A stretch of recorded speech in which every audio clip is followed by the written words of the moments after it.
Should be starting here shortly.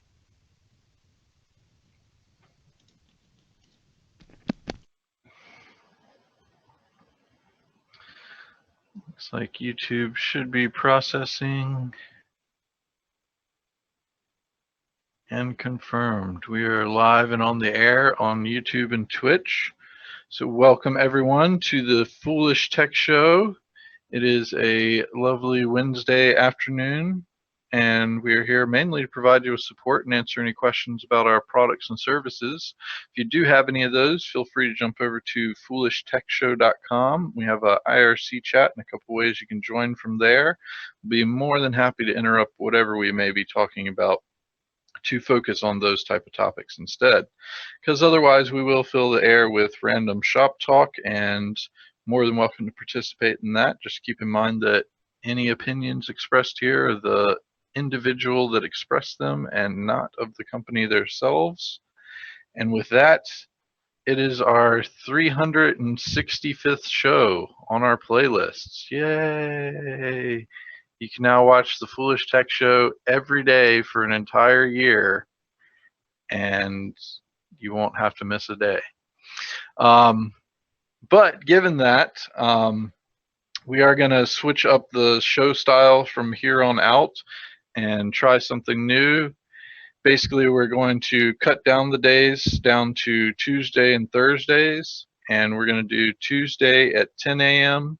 and Thursday at 5 p.m. So we still kind of have that staggered schedule available for people that can't get to or can get to. And we're also going to cut the times back down to 30 minutes. So hopefully we'll be able to focus a lot more on questions and issues with our software and services, since that's what we're primarily here for, and also provide us with some additional time to make some more targeted, focused videos that are pre-recorded and edited and end up being a lot better for training materials on any number of things. Since we do have all the new products out, we're focusing on our new products first for targeted focus videos, like the one we did this past Monday for CryptoPrevent's client, and explaining how all the software works and what every setting is for. But then we also may end up doing other targeted training materials for other random tech stuff, possibly. So we're going to see how it works out, how it plays out. Currently, those are going to be our times, but we're open to suggestions if you have any, or if something works better. And yeah, I guess we're going to go with that. So how is everybody's Wednesday going so far? I'm alive. Extremely busy. Busy, but good. Good? You're really, really quiet, Johnny.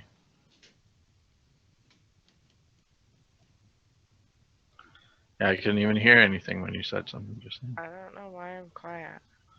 A little bit louder now, but okay. So, has anybody got anything they want to talk about specifically today so far? I do have an announcement for our ongoing documentation set up. We now have documentation for the CryptoPrevent bulk creator, and you can find that on our technical information page alongside our CryptoPrevent client manual. So if you go to that page, you'll see it has the release notes, the client manual in video format, and then the bulk creator manual.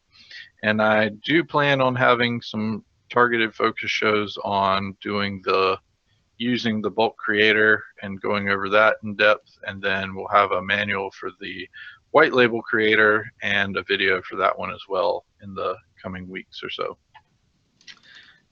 So yeah, that's it there. On to random news. I saw what I consider possibly one of the greatest music videos of this decade as far as performance value. And it's kind of interesting because it's a Russian song, and it kind of sounds like Russian ska. Is that what you got from it too, Proctor? Say again? Does it kind of sound like Russian ska music? Not really familiar with Russian ska music. Well, ska music in general. Like, what's that? Big Mouth, Big Fish Mouth, Smash Mouth. Is that ska music? Let's see. What comes up for ska music? Style of fast, popular music having a strong offbeat and originating in Jamaica in the 1960s, a forerunner of reggae. Did not know that. I always considered it like the people with the horn music. I considered it more towards like an upbeat jazz maybe, but anyway, it's a decent, interesting song, and the video is pretty cool because they show this event happening. By the way, not safe for work. I mean, it's kind of safe for work. There wasn't any nudity in it. There was intercourse in it, so yeah. Just barely. You didn't see anything in it. But yeah, it was a fairly interesting way that they played it out. And then someone on YouTube went and played it out in forward motion, which kind of gives you a whole different perspective on it and kind of more understanding about what was going on there. I thought it was an awesome, awesome video, and the song's not that bad either. So it was an awesome video. It was extremely graphic. In every way possible. I didn't say it wasn't graphic, but I consider graphics safe for work. But yeah, so very, very interesting video. Highly recommend it. Don't watch it with the kiddos. Yeah, not something to sit down at dinner time and, hey guys, let's watch this for our dinner music. Another fairly interesting video or site link page I found, article, whatever, is NPR has a article about a school apparently set up to teach adults how to be adults. This is a new school in Maine. They call it Adulting School, and it teaches young adults grown-up skills. So, thought that was kind of interesting. One person in there says she's still adult, not an adult yet. So if you don't know how to do adulting, you can now go to school for it. I think I know quite a few that could have benefited from that class. I could probably benefit from that class. Probably could too. Not Yeah. sure. What's the tuition? Can it get financial assistance for it? Yeah. And yeah, where's the scam part too? Because I'm concerned. I don't know. I don't think it's a scam. Who gets to control who gets to determine what that is? What those?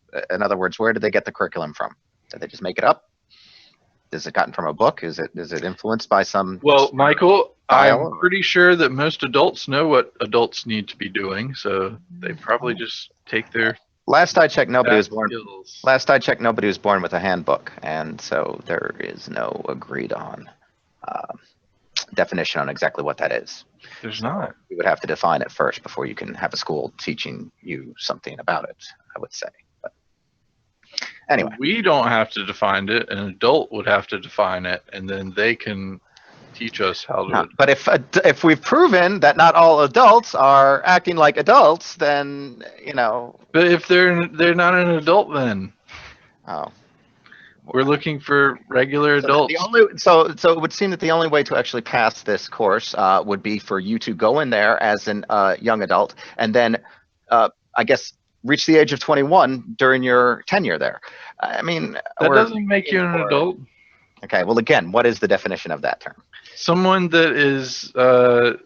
Some of their curriculum, they have, I guess, classes in financial matters, health and wellness, make it, fix it skills, like do-it-yourselfer type things, probably home repairs, and then relationships and community classes. Yeah, that's about what I was about to say. Pick your curriculum or things that you need help with? I was going to say I would classify an adult as someone that's financially stable, fairly good health, can do simple home maintenance on their own, um, and just has their life in general order. And those would be probably the teachers at the adulting school. But anyway, I just thought it was an interesting concept because a popular saying on the internet has recently become I can't adult today. So adult has become a verb for this generation. Other more tech-related good news is apparently yesterday Microsoft did release updates, so they didn't wait till the March 14th for this one, but they patched the remote code execution in vulnerability in Adobe Flash Player. So that was one of the big things that people were expecting from this delayed February Wednesday update, and they've now actually gotten it out. So that's good news. Microsoft is adulting today.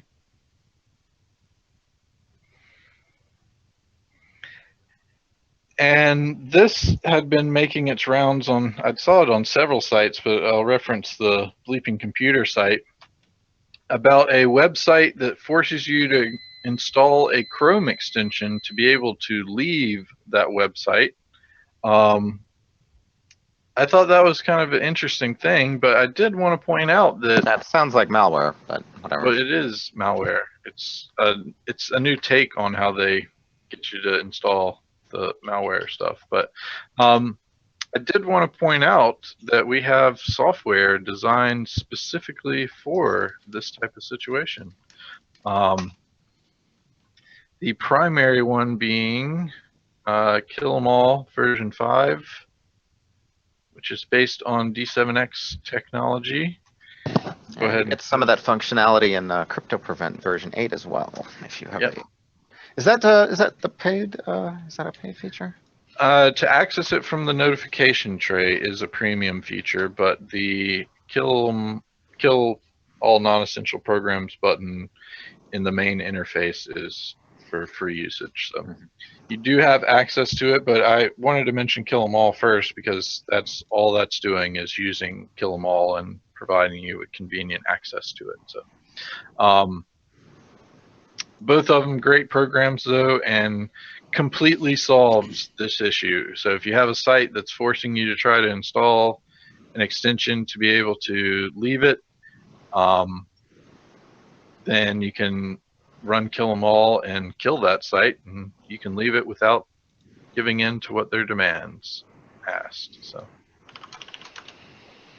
thought that was pretty cool.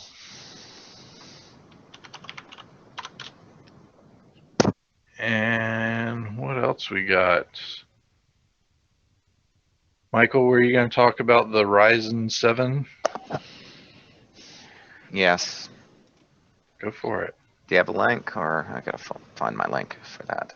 I've read the article though. I have an Engadget link for it about their No. I'll get a better article. high-end gaming CPUs. Oh, I thought you were talking. Actually, I thought you were talking about the 7 exoplanets that they. No. Yeah. Well, this is. I would like to wait for the actual product launch before there's a lot of these hype articles up now, and there's very good reason supporting evidence to suggest that this is going to be a new renaissance, as it were, for AMD. But there's some critical points to make. The AMD's R&D budget is literally like only half or less than Intel's. Now, that being the case, it would be hard to understand how they would be able to price their processors at such a low point and have them deliver the same performance. Either Intel's been screwing us, basically, for a while with their price tags, and or or there That's is what I certainly always magical thought. something going on. Now, there is one point in argument of that point. The point in argument of that point is that one thing that AMD chose not to do was integrate a GPU on this, unlike all of Intel's high-end chips, which almost all of Intel's high-end chips. There are some that still don't have GPUs integrated, but for the most part, all the consumer ones generally do. And that's a large percentage of the die real estate is used by that, and it also uses a large amount of power. And so you could, if you were comparing apples to apples, you might make very, you might say that, all right. In other words, if you're just comparing it the way it is to one with the GPU and one without a GPU, the voltage, you can't directly compare voltages, you can't directly compare temperatures, and there's other factors that come into play as well. But now, die does that, size, things like if that you're nature. using an external GPU, do you need the integrated GPU? No, not at all. Effectively, it doesn't really get used, but that's all wasted real estate on the processor that still requires certain amounts of power. I don't think. In the Intel chips. Yeah, and That's what voltages. you're saying is a reason why they may be charging more. Well, no, I'm just saying to keep that in perspective when you're comparing them, because some of the hype involving the AMD version of the AMD chip, the Ryzen chip, is that it uses very low power. It's very power efficient. Well, again, the fact that it doesn't have that GPU on board makes that impressive. They're also noting that it's smaller, so they're claiming that it can do more than Intel in a given space, and that's only because it doesn't have all that real estate. Okay, but that's just the minor things that they're touting in it. Yes. One of the biggest things that they're touting is this is AMD's first processor with simultaneous multi-threading, or the hyper-threading. What Intel calls it, at least, yeah. Yeah, so basically this is a 8-core processor with hyper-threading, so you usually have threads. 16 virtual cores. Now there are 4 8, and they're going to be lower core amounts. They're going to have a 612, 6 cores, 12 threads, and 4 cores, 8 threads. But clearly they made an advancement with the number of threads they can execute, and it puts it on par with Intel's actually high-end desktop line, which is where it'll probably compete against. And the reason I say that, because the clock speeds, except for the very highest ones, are relatively modest. The highest end one, I believe, is right around 4 gigahertz. The lower ones are down to 3.4 gigahertz, and this is what Intel has done on their high-end desktop line for quite a while now. They throw in a ton more cores. They might even have 16 cores or something like that, but they run at a slower speed. So any benchmarks, and the games still fall into this category that rely more on single-threaded performance, will perform better on an Intel chip than this AMD chip because of the clock speed. But they do, point out another good point, though, that all of AMD's chips are multiplier, or at least based upon their previous announcements, are multiplier unlocked, meaning there's not going to be a specific version that's like the K or the X variants or whatever Intel has that doesn't have those limitations. So it might be easier for someone to overclock these chips. But if they were clearly capable of over 4 gigahertz operation like Intel's chips are, it begs the question of why AMD didn't offer those speed variants of it. Well, so it does do a couple comparisons in this one, and it says reportedly, so they didn't actually do the comparisons themselves, but apparently these are the benchmarks that exist are AMD benchmarks, and you'd have to assume to some degree that they were cherry picked. But anyway, go ahead. So the 1700 supposedly beats out Intel's i7 7700K in multi-threading chip test. The 3.4 gigahertz 1700X supposedly outperforms the i7 6800K, but it costs much less. And then the 3.6 gigahertz 1800X can just edge out the i7 6900K. Don't get me wrong, the bang But they for the cost buck, half as much. So yeah, the bang for the buck is clearly impressive. But there's another area of sacrifice. Anyone that relies upon fast AVX2 processing, will only roughly get half the performance out of AMD's chips because they, where Intel's have moved to a broad 256-bit nature, they can actually process one of those every cycle. AMD's only does 128-bit per cycle, meaning they'd have to do 2 cycles to get that the same level there. That being the case, if your workloads depend upon AVX2, and that really isn't generally gaming, by the way, but if it does, then you may be better in Intel's arena for that reason. But it is nice to see that the last sentence in this article, I just want to point out, is really what the biggest announcement for this can be, is that the fact that AMD is even in the same ballpark as Intel now is a huge deal, and that could cause the competition to lower Intel prices, which when you first mentioned it, that was going to be something I said, is I've long since had the opinion that Intel is ripping us off on. Yeah, and why should I have to pay for the GPU if I don't want it, if I'm not going to use it? I don't use the integrated GPU on my processor, and I'm kind of pissed off that it runs as hot as it does because, you know, when I have a much faster card in one of my slots. But, yeah, the competition is the thing. It'll just keep Intel in check. They're expecting, once this is announced and releases and the prices, you know, are truly what they're saying, that Intel will cut its prices, and that's going to be good for all consumers. They're going to have to staunch the flow because otherwise you'd have, you know, very large institutions that employ, you know, hundreds or thousands or millions of Intel processors to maybe switch, you know, because of the dramatic cost savings. You know, 50% cost for just about the same performance is going to be a no-brainer for most labs that don't have any reliance on those limitations that I previously mentioned. Well, and that was a big reason that I went to AMD in the first place, was because of the price difference. And at the time, with the Thunderbolt cores, they were actually performing. Yeah, better in many cases. Yeah. Yeah, absolutely. Way back in the day with the original Athlon processors, when AMD really started competing on performance with Intel, Intel's prices were way out of line and much larger than the AMD pricing. And we've seen that the competition has narrowed the gap between the price between Intel and AMD. Well, and I hope during that this period, is something that'll happen too. Yeah. Yeah, but maybe also too, Michael, it could be that forced Intel to step up their game so that they could outpace AMD. Exactly. You know, I believe we saw that happen too.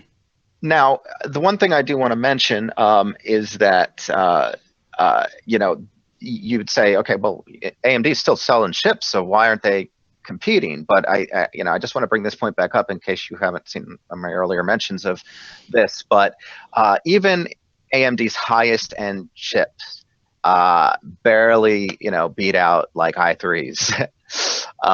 And they're significantly slower for gaming, meaning basically anyone that's doing gaming is doing it on an Intel CPU. General desktop usage too. Johnny has had a real kick on getting a desktop computer, and she went out and bought one, and it was a AMD 8-core or 6-core chip, and she was like, it has way more stuff than anything. Because at the time I was like, well, I'll go in with you on this laptop that I found, because that refurbished Asus laptop that I got was a great deal, and it's got an i7 chip in it and a NVIDIA N60 or N40 card in it.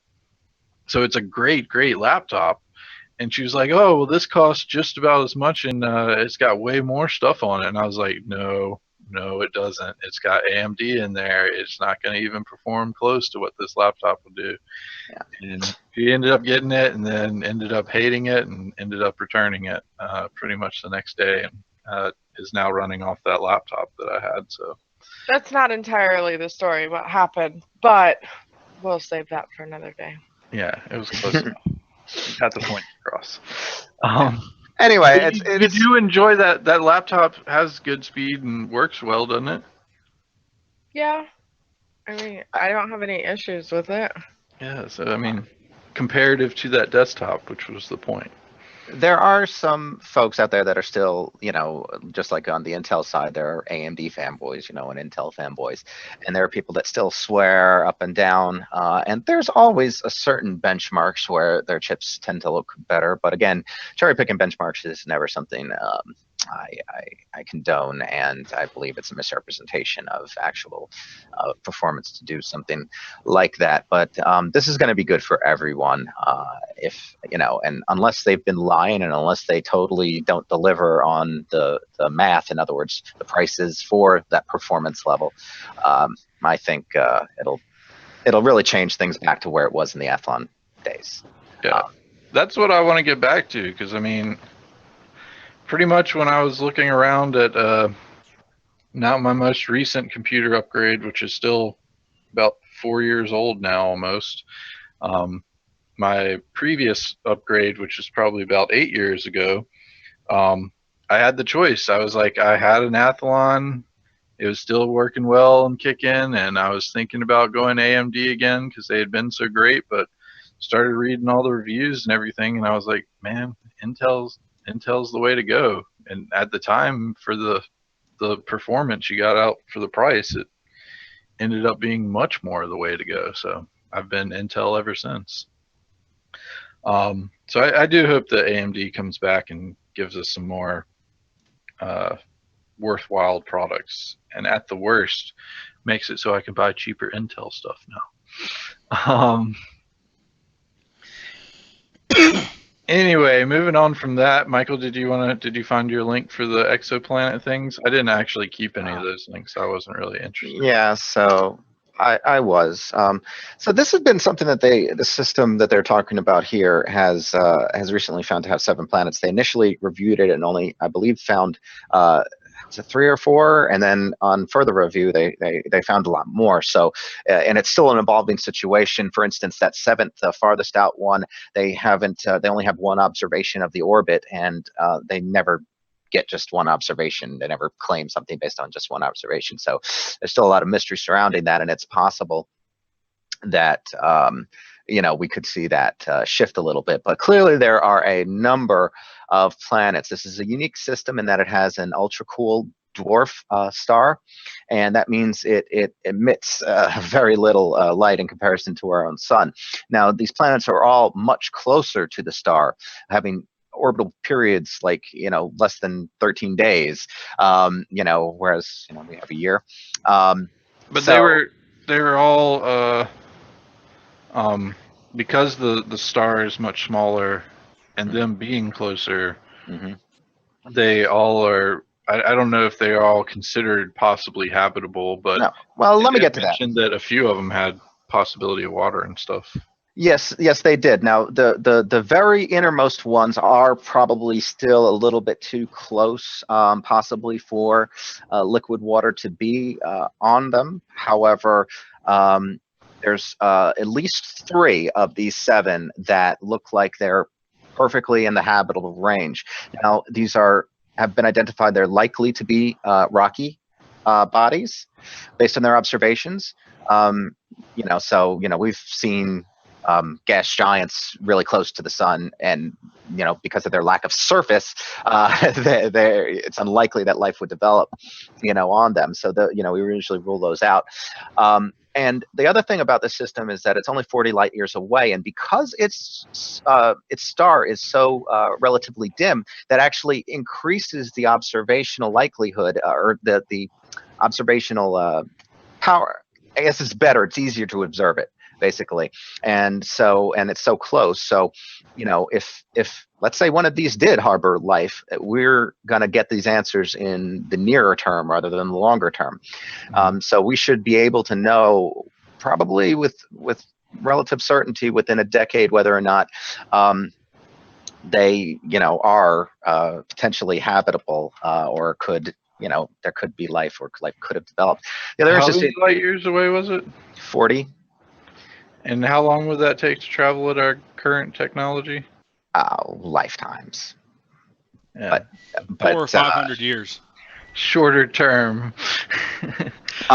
See, that was No, but I'm talking about but I'm just saying no. You misunderstood me. I was saying. No, I know you're talking about the observational, and that's actually what I was about to go on to, was the fact that we barely know what's on the planets in our own system. Like, a lot of the stuff that we say about the planets on our own system are guesses based on observational data. Like, they actually don't know what's inside of Jupiter, right? They Well, don't know what's on the surface of the no, I mean, unless planet. we're able to literally put a probe that's able to survive for lengthy periods of time in those things, it wouldn't be Yeah. possible to get direct They have, observations of some they of it. don't know what's on Venus.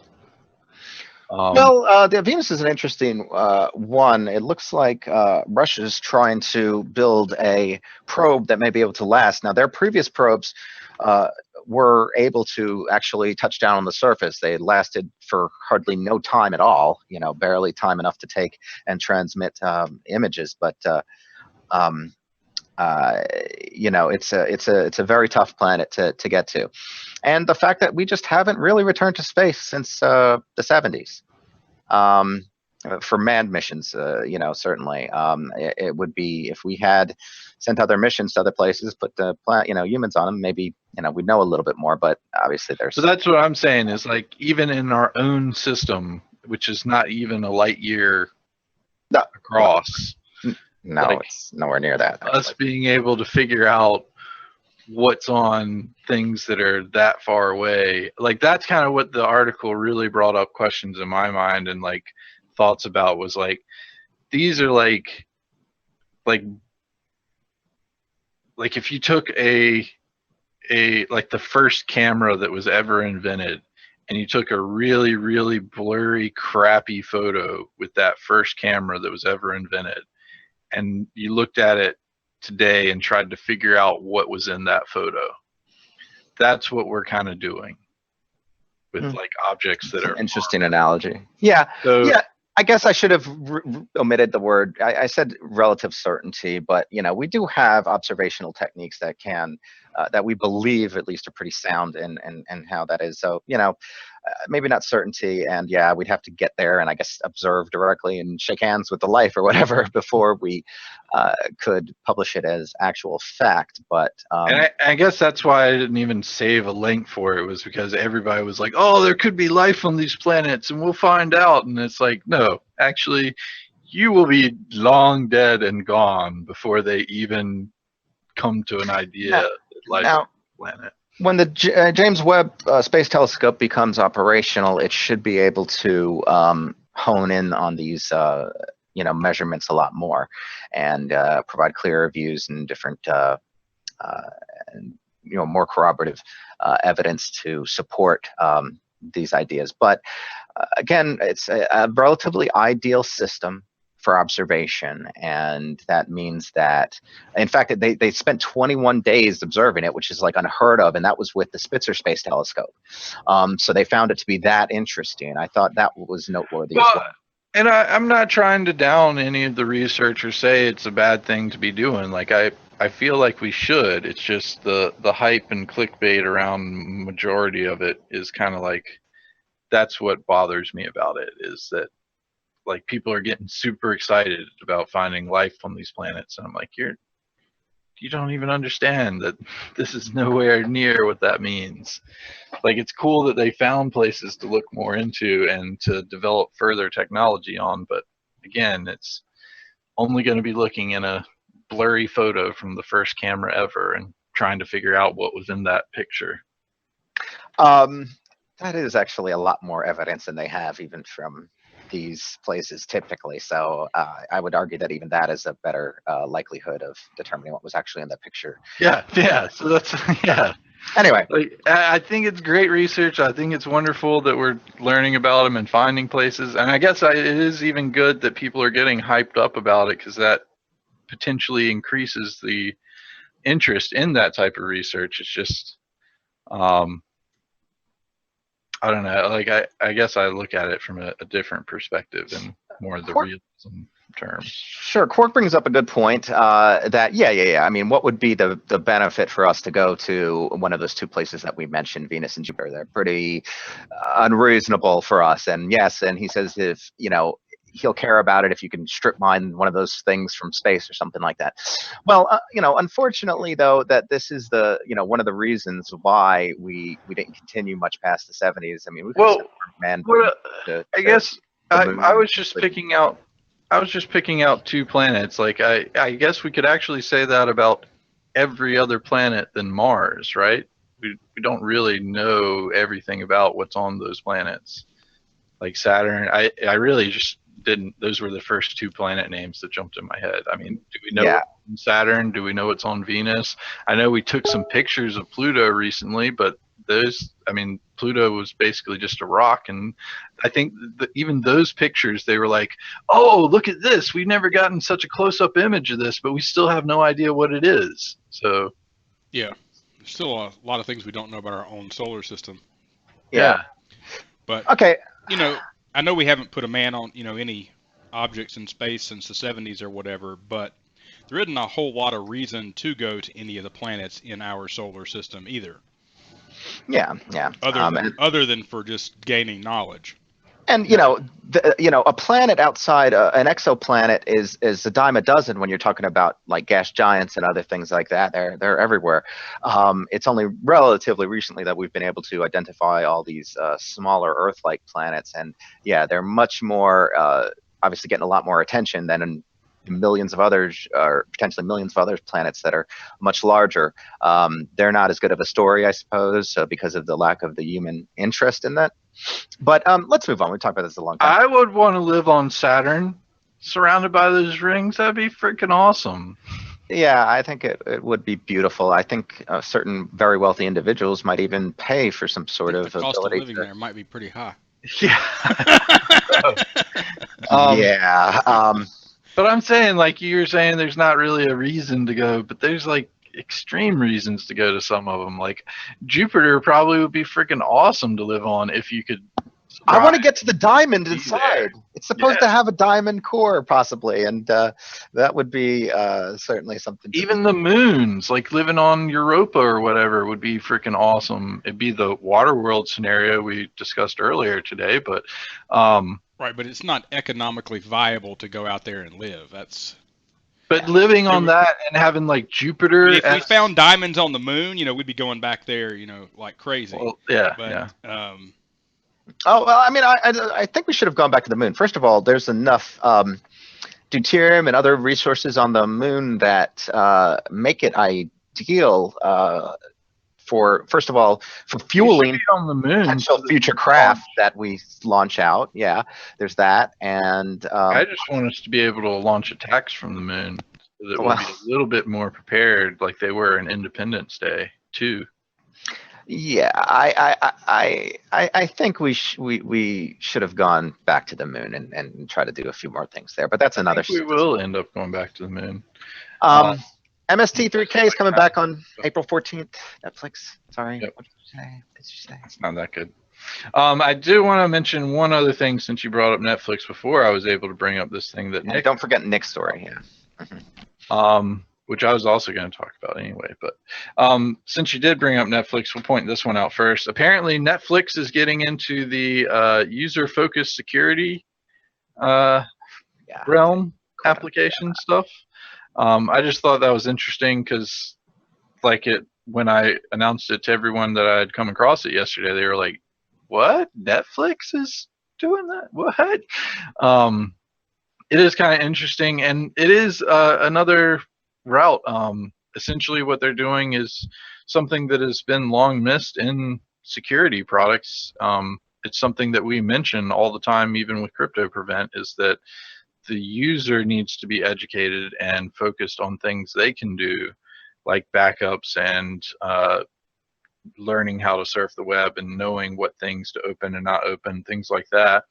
But that's what this software is supposed to do, and I guess it is like what Michael had suggested, where Netflix built this for their own internal usage and then open sourced it to allow other people to be able to take that same approach, but essentially what it's doing is it's scanning your system and giving you targeted focused things to improve your security. So yeah, I'm not sure why it's an image of a giraffe with a stethoscope, but it's pretty cool still. So I thought that was interesting. And the other one, Nick just sent to us in a outside link here, was this article talking about malware that lets a drone steal data by watching computers blinking LEDs. And this is a fairly interesting concept, and I'd kind of similarly thought about this when we had talked about the land turtle attack, where it could steal passwords just by plugging it in. And what made me think about it was the fact that you could customize the LEDs, and the LEDs essentially told you that the process had been completed. And I was like, well, there's LEDs on computers. You could just use those Morse code style, and that would kind of transmit data, and it'd be unlikely that anyone would notice something like that, because, I mean, unless it's blinking like SOS, very few people would see that and be like, oh, that's Morse code. Oh, that's spelling out a sentence there. But this is even more interesting, because if you're having a computer read those LEDs, then it would only have to do blinking codes for 0 and 1 at the base core to be able to transmit data out, and be able to do it pretty fast comparatively. Okay, excuse me if maybe I'm misinterpreting something here, and so please correct me if I'm wrong. But this is about observing things, though, that may, in other words, if you were just looking at my hard drive LED, Yeah. I'm not so sure that that would be enough information to tell you what's on my many terabytes of disks. Yeah, you are wrong. Okay. This is malware that's infected that system, and it's taking control of your LED. Oh, that's so now, instead of indicating to you when hard disk activity is going on, it's actually sending out data. And then, yeah, and you might not be aware of it for long periods of time, because that's not exactly, well, I don't know. For instance, I have some LEDs on mine, but I currently have them not setting to blink because they're obnoxious pretty much when it does. There's an LED on my motherboard that will actually, if I'm typing the sound output and using the sound on the motherboard, it'll blink and try to basically link up with that and the blinking. But so let's say I got infected, and let's say those LEDs were compromised. I'm pretty sure, since I don't have them blinking, that I would realize the difference. But if there were relatively randomized ones, like I'm trying to think of a really good example though for this. Your HDD one. So they would control the HDD light. Yeah. And you don't think that the absolute constant disk activity that it would be effectively reporting to me be a cause of concern? I disabled my HDD light because it blinks all the freaking time. Because I have 8 drives in my computer, and on what this would be a data server, most likely. Yeah, good point. Yeah, that would be consistently blinking. Yeah. Yeah, and he's right. Now that we have access to these programmable RGB like RAM sticks and other things, theoretically, you could get those to send out all the information that's stored in the RAM on the chip. That would be great for decryption. That would be great for, bypassing security completely. So that's a very good point, Quark, and he brought that up in the chat. Yeah. But I'm yeah. saying, like, you wouldn't even need all the different things, because even with just a crappy GoPro camera, you get a fairly high frame rate. So 60 frames per second, let's just average and say. So that's 60 frames that could be recorded every second. And let's see what a 0 and 1 are in Morse code. Yeah, I get your, yeah, definitely, clearly it's a problem. I'm not trying to belittle it anymore. I just wanted a better understanding of how this is going on. So a 0 is just a long beep. Actually, you could even just not even do it in Morse code. So you could just have it as when it blinks, that's a 1. When it doesn't blink, that's a 0. You make it so it does that 60 times every second, and you could get that much information throughout that time. So that would be 60 bits per second. And it's not high, wouldn't be high speed, yeah, but they potentially could. No, that might be the max, right? What's 60 bits per second? That'd be 7.5 bytes per second. I guess it's slow, but it would be certainly enough speed to get out a password or something, an encryption string or a cipher or something like that. Oh, we ruined Quark's fancy looking computer now for him. He's gonna have to downgrade. Hey, more money you can put into power, like actual performance power. Quit wasting your money on making your computer desktop thing look pretty. Put all that money into power. It's only recently that I even got fans that have LEDs in them, and that was only because those fans actually ended up being cheaper and quieter than the other fans that I was looking at that didn't have LED power in them at the time. So, what about speaking about Mars? It's just we were talking about direct observational evidence and stuff, but yeah, Mars is definitely the exception. I don't know if you were aware, or I'm sure you were aware, but I'm not sure if everybody else out there was aware. But like, there's like a Google Maps for Mars out there, effectively, Yeah. and that is the what is that? The European Space Agency. Yeah, that's some pictures there. Oh man, Nick left, but I had come across this thing that suggests that all this blue light and protection for your eyes and stuff from computer monitors and things might all just be completely bogus and actually even possibly damaging your eyesight.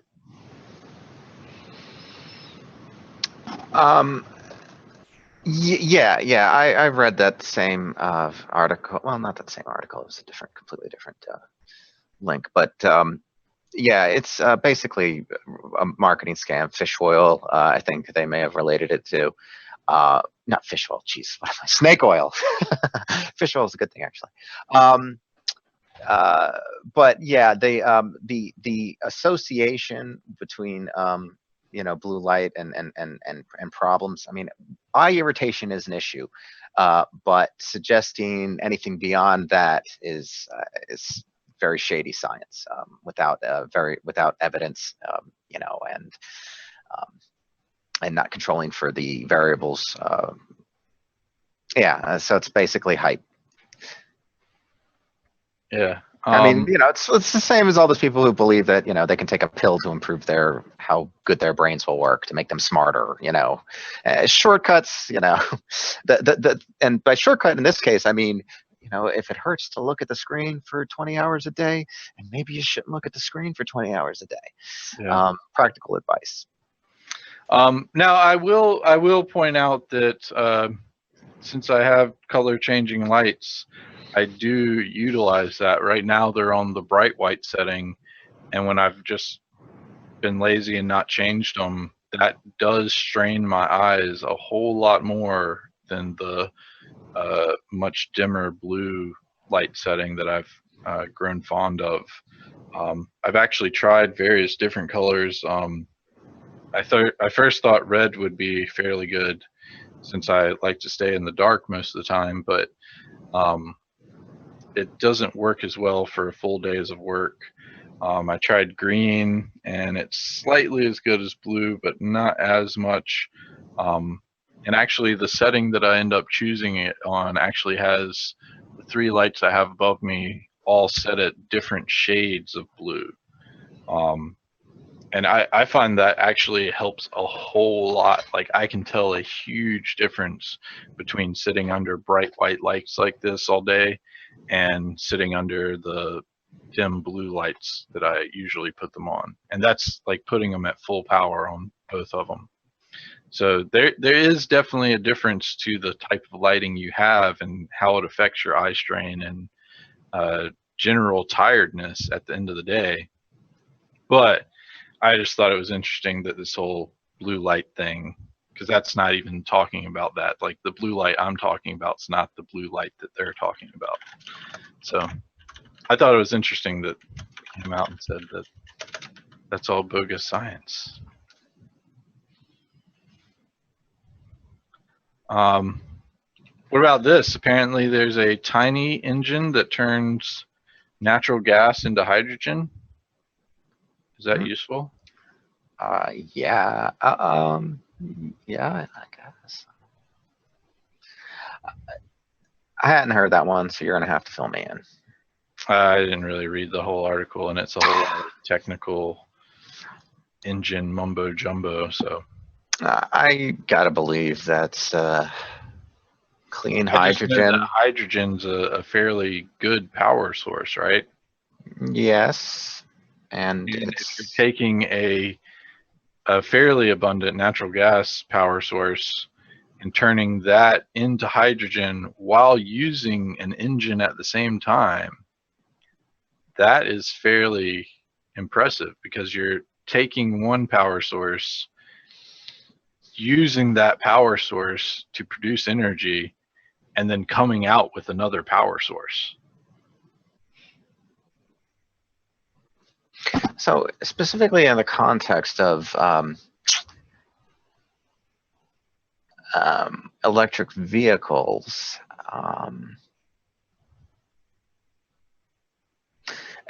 Okay, so this, all right, so maybe this is I'm just trying to figure out how this is going to fit in, but it looks like the problem with hydrogen fueling is it's expensive, it's potentially dangerous, and lots of other factors apparently that prevent there being a hydrogen gas station, let's say on the corner like we see regular gas stations.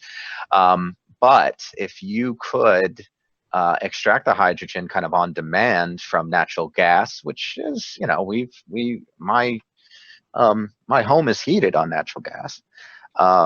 So if you could, so it's easier for us to transport and work with that. If you're able to then, put that in place, you might see hydrogen refueling stations pop up. I did not realize the implication there for that initially, and I'm glad. Yeah, this is an interesting article. Yeah, it is very, very technical oriented though, so that's why I couldn't read the whole thing myself. But I thought it was interesting, almost as interesting as Etch-a-sketch is now moved to LCD.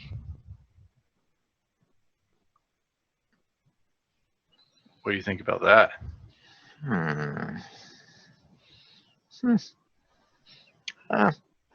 Is the price increased, accounting for inflation? Or I'm sure, but there was another. I watched a video from the Backyard Science guy, and apparently they put silver, is it, in Etch-a-sketches? Yeah, that guy. And silver you wouldn't. Yeah, but it's just small amounts relatively. All right. First of no, all, it was aluminum. Aluminum. Sorry. Since we already have touch-based cell phones, I'm a little unclear why a kid would ever pick up an Etch-a-sketch versus to pick up a cell phone and doodle on it if that's what he really wanted to do.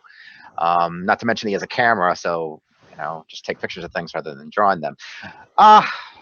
And it was always, I didn't like Etch-a-sketches because I mean I used them as a child because they seemed impressive at the time, but I could never make that image, let's say that's in that picture on that link, with an Etch-a-sketch without it taking me the better part of a day, probably. The granularity of the control. Anyway, I don't know that they're you weren't relevant. very good at Etch-a-sketch, you don't like them. Okay. I was never that good at them. I still am impressed with them, and I'd still play with one if I had one. It's only $20. I would have hoped that they would have made it cheaper, but I guess the electronical components behind all of that possibly would make it more. And as long as you can shake it and it clears off, I think it's a great replacement. I just, kids are very rough with their stuff oftentimes, and I just worry that they wouldn't be able to hold up as well. My Etch-a-sketch, And Do generally, what? it held up. It held up. But I don't know about something, Yeah, an like LCD screen probably would not hold up as well. Yeah, and I'm pretty certain the Etch-a-sketch wasn't $20 when my parents purchased it for me. That being the case, they had one outlay of a lot less than $20 for something like that versus $20 that you may have to outlay year over year if it doesn't last that long. Although, our $20 back in the time that they were buying you Etch-a-sketches could have been. Oh, that's true. Yeah, inflation. I did mention inflation. Yes. You're right. Well, now for something completely different and looking absolutely delicious. Here's a no-carb onion ring. And what makes it no-carb? Well, instead of using breading, use bacon. So a bacon-wrapped onion ring. Yeah, that's healthy. Well, it did sound delicious. It looks delicious. I love onions, but it does seem a little bit overboard for me. Johnny doesn't like bacon, that's why. I know, it's sacrilegious. But she's starting to eat ribs. I'm kind of slowly converting her to pork. I thought you might find this one interesting, Michael. Yeah, I know, Quark. I know. She doesn't eat any pork, so it's very hard for her to live in the South here in barbecue heaven. Michael, I thought you might find this interesting. Apparently, there's a site to help you find out if your doctor gets kickbacks from drug companies. It's called Open Payments Data. Hello. These are the types of sites that I love.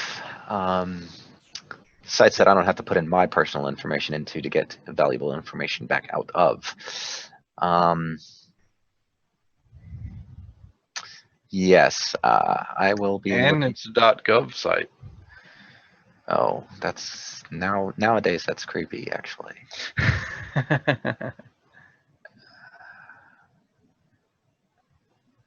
Oh wow.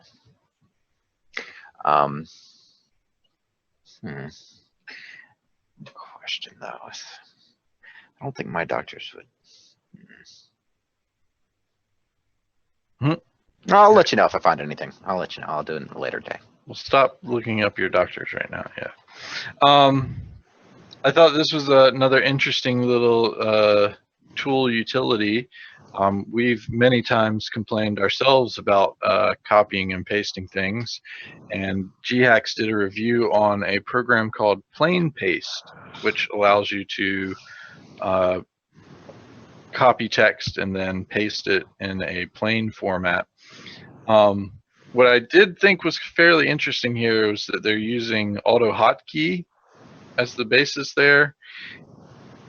And as Nick pointed out, they also mentioned that there's a slight delay when using this. And once I mentioned the AutoHotkey basis of it, he was like, oh, well, that makes complete sense on why they have that slight delay now, because they're passing it to another program to interpret, and then actual actions are happening. So. Oh, that's a good update. Thanks. Oh, I didn't know you eat pork loin. What's pork loin? It's pork chops without the bone. Oh. Yeah, and see, that's like the only pork piece that I don't really like. I'm not a very big fan of pork chops. As you've seen, I've never ordered a pork chop. We've Yeah, never pork had- pork tenderloin. It's a very good cut. My mother in my childhood prepared a number of those dishes, as she still does today.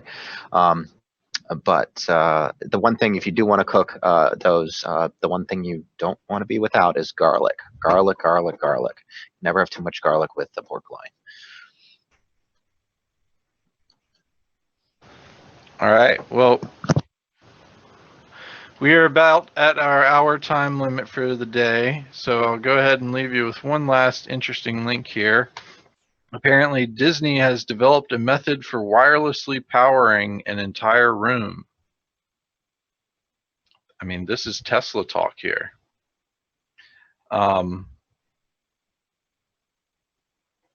They say in there that their methodology delivers around 1900 watts of energy around a room with an efficiency of 40 to 95% depending on position. That is pretty sweet.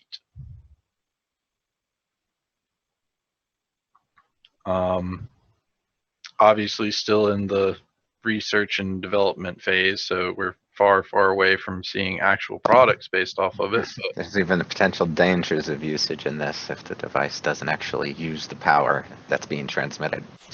Yeah. From what I understand, which sounds like a pretty big problem, although they may be able to resolve that by a few tweaks. Well, they also mentioned that the room has to be specially designed for this, and that the walls are made of aluminum panels, and that currently it's a big, ugly copper pipe right in the middle of the room that's providing the centrifuge for the power. Yeah, I think this is very early on. It'd probably be quite some time before we see this as a standard staple in a home, let's say. Yeah, but I'm excited about getting Tesla. Yeah, Tesla would flip. He'd be like, I talked about this 100 years ago. Yeah. That's what I'm assuming is the aluminum might act like a Faraday cage style, or it may be the connecting negative side transmission, whatever, possibly. I'm not sure. Yeah, but that does Quirk does point out a good point. It may have some security implications for you too. So maybe while you're taking advantage of that wireless power, you'll also be shielded from observation, which would be cool. Possibly. I don't think aluminum would block observations, though. Well, not visible observations, but Well, it wouldn't. I don't think just having aluminum panels is equivalent of a Faraday cage, though. yeah, He was just saying like a Faraday cage where it keeps the power or it keeps the signals inside, not like it's protecting things from going in and out, I think. But okay, gotcha. anyway, still I thought it was pretty cool.